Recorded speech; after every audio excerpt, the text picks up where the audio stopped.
I never thought a single cream-colored envelope could tear a 20-year family legacy apart in less than 60 seconds. But when my own parents barred me from the church doors and told me I was a disgrace to the family name because I didn't fit the aesthetic of my sister's high society wedding, I realized the people who were supposed to love me most were actually the architects of my misery, so tell me. Was I wrong for waiting until the very last second? The exact moment of their greatest triumph, to reveal a secret that would ruin my sister's perfect day and leave my parents begging for my forgiveness on their knees in front of the most powerful people in the state.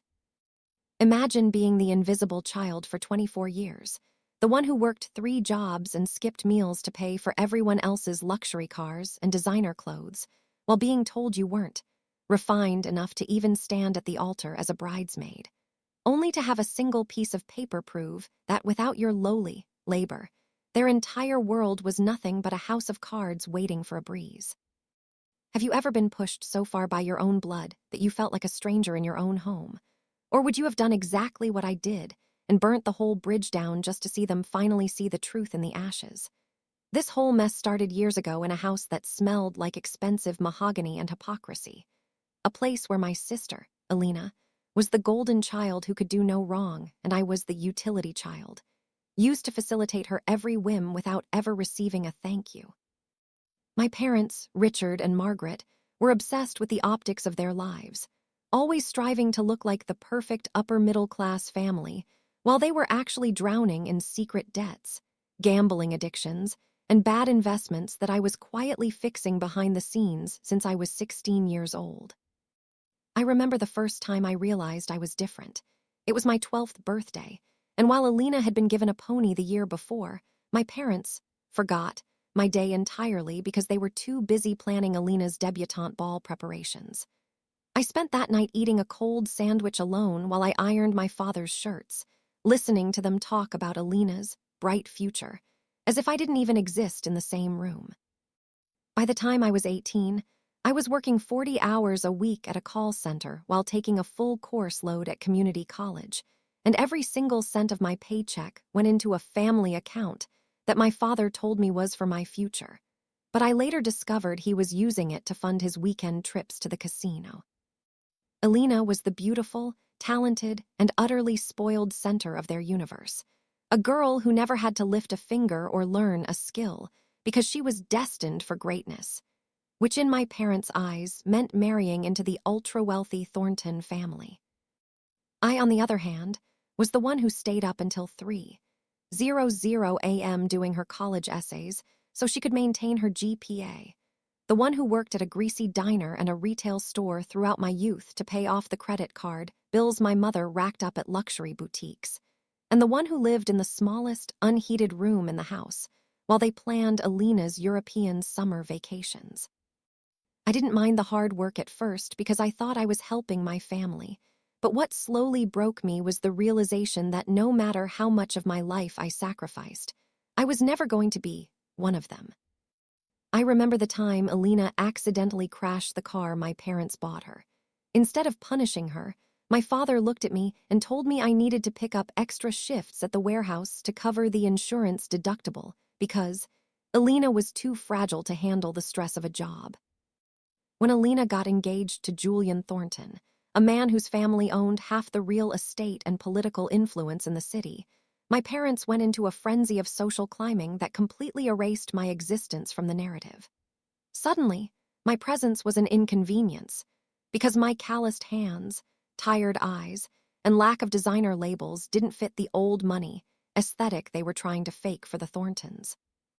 They spent 6 months planning a $1 million event that they absolutely could not afford, using my secret life savings and the equity in a small property my grandmother had left specifically and solely to me, which they had manipulated me into signing over under the guise of family security during a staged crisis where my father claimed he was going to jail for a debt he didn't owe.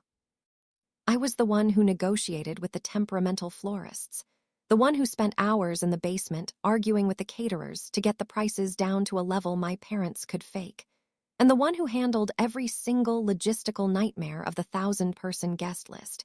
Yet when the invitations were finally printed on gold leaf paper, My name was nowhere to be found. I remember standing in the kitchen, my back aching from carrying boxes of decorations, when I saw the guest list on the counter. Every distant cousin, every business associate of the Thorntons, even the neighbors we hadn't spoken to in a decade were listed. But under immediate family, it only said Richard, Margaret, and Alina.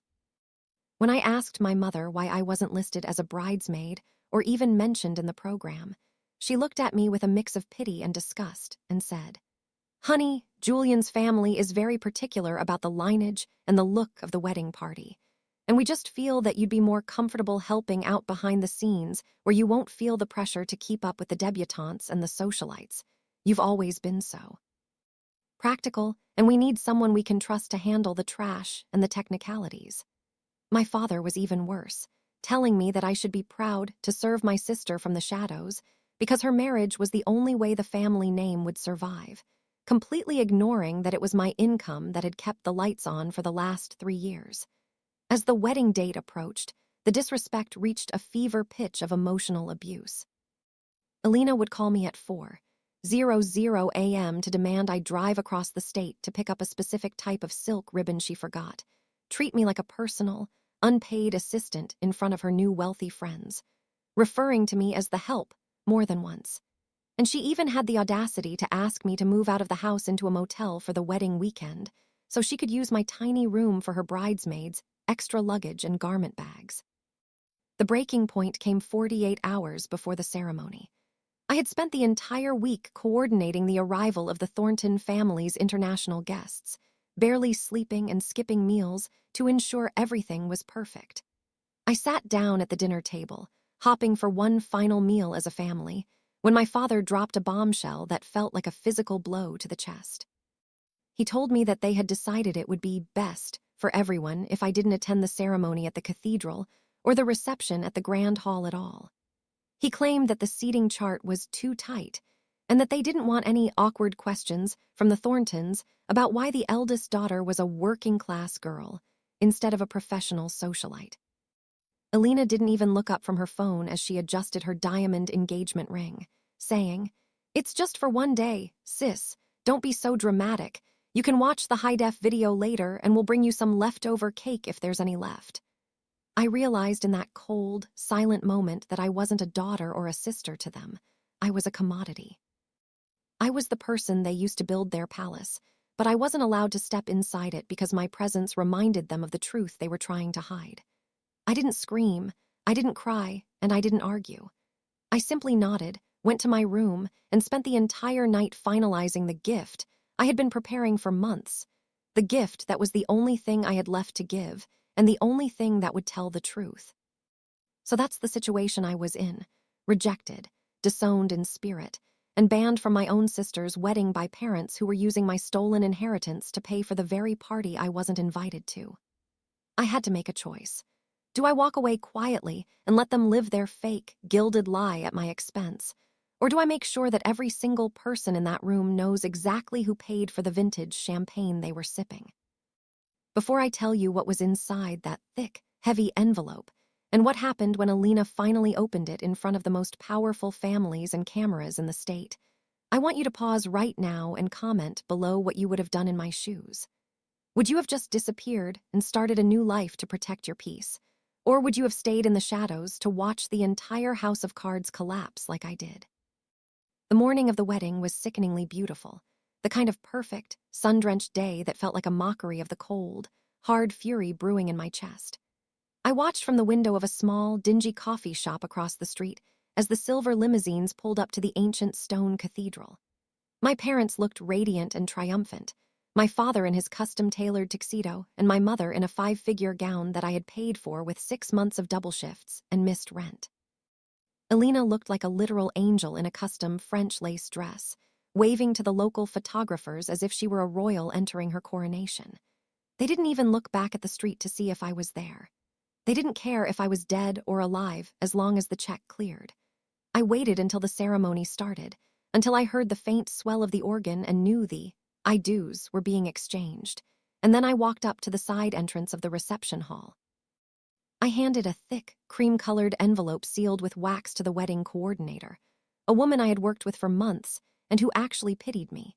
And I told her it was a personal, high-value gift from the secret benefactor of the wedding, and that it absolutely had to be opened by the bride during the family speeches, right before the first dance, on the microphone so everyone could hear the sentiments.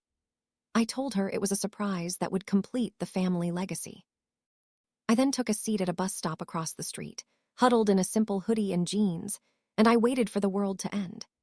Inside that ballroom, the elite were toasting, the expensive wine was flowing, and my parents were likely on stage telling everyone about their illustrious ancestors and their commitment to family values. But inside that envelope wasn't a check or a sentimental poem. It was a complete, notarized, and forensic audit of the family's finances from the last 5 years. It included the legal documents proving that I was now the sole legal owner of the mansion they lived in, the luxury cars my father drove, and the very ground the reception was being held on, all of which I had quietly bought out from under the bank when my father defaulted on the secret secondary mortgages 6 months ago. But more importantly, it contained a series of recorded transcripts, hidden camera footage from the kitchen, and bank statements showing exactly how my parents had embezzled over $200,000 from Alina's own wedding trust that Julian's father had set up, money they had used to cover my father's gambling debts and my mother's failed secret boutique, while making me pay for the actual wedding flowers and catering out of my own pocket. About an hour into the reception, the heavy oak doors of the hall flew open. The music stopped so abruptly you could hear the screech of the record. Then came the scream. It was a high, piercing sound that didn't sound like Alina. It sounded like a wounded animal. She hadn't just read the financial documents. She had reached the final page, which was a formal legal notice from my attorneys explaining that, as of that very moment, I was initiating an immediate eviction of my parents from my property and a massive civil lawsuit against them for the return of my grandmother's stolen inheritance. But the real kicker, the thing that made her world collapse, was the proof that Julian's father, the billionaire Mr. Thornton, had already been informed of the embezzlement weeks ago by me. I had sent him the evidence anonymously and met with his lawyers in secret. He had waited until the legal marriage was official, and the papers were signed to freeze every single one of Julian and Alina's joint accounts to ensure my parents couldn't touch a single cent of Thornton money ever again. Alina realized in that second that her perfect marriage was starting in a state of total financial ruin, and that the parents she worshipped were nothing but petty frauds who had stolen from her just as much as they had stolen from me. The scene that followed was pure, unadulterated chaos. I saw Julian's father storm out of the hall, followed by his entire security detail and his son, leaving my parents standing in the middle of a room full of whispering, filming socialites who were already posting the scandal to social media. My father tried to chase after him, begging for a word, but he was physically blocked by the hotel staff I had tipped off earlier.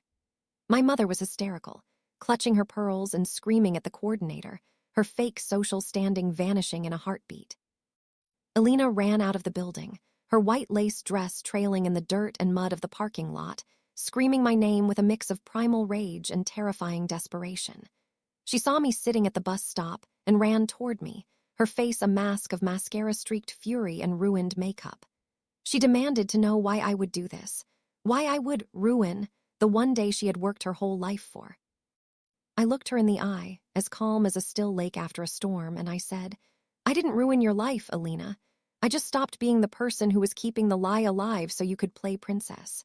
You and Mom and Dad wanted me to stay behind the scenes, so I did exactly what you asked. I handled the finances. I managed the property. This is the reality you all built. I'm just the one who stopped paying the bill for it." My parents arrived a moment later, breathless, red-faced, and looking aged by 20 years. My father tried to use his executive voice to command me to fix this instantly and call the Thorntons, but I just showed him the bus schedule.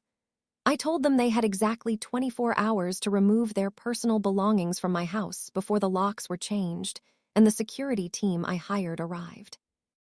I told my mother that the dress she was wearing was technically my property since I paid the tailor's bill, but she could keep it as a parting gift. The fallout was total and irreversible.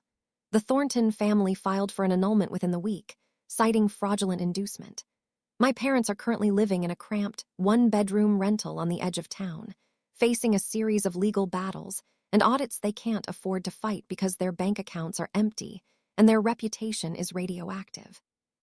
Elena's high society, friends, disappeared the moment the scandal hit the local news, and she's currently working a back-breaking retail job just to pay for her own groceries, a job she hates and is terrible at because she never learned the value of a day's work. She actually tried to call me last month, sobbing about how her life was over, and I just hung up. As for me, I sold the mansion and the properties at a massive profit, used the money to start my own independent consulting firm for victimized heirs, and moved to a city where nobody knows my last name or my disgraceful past. I finally realized that family isn't about whose blood runs in your veins. It's about who actually has your back when the world is watching and who isn't trying to stab you in yours. I learned that being the invisible child gave me the power of total observation. And once I saw the truth of their greed, I couldn't keep living the lie just to keep them comfortable in their cruelty. People tell me I was cruel to do it on her wedding day, but I think it was the only day they were all finally forced to pay attention to the daughter they tried to erase. Like this video if you think I gave them exactly what they deserved for their years of emotional and financial abuse. Subscribe for more stories about the quiet ones finally finding their voice and taking their power back from the people who thought they were weak. Share your final thoughts on this whole mess in the comments section below. Did I go too far by ruining the wedding? Or was this the only way to finally be free from their shadow? I'll see you all in the next story.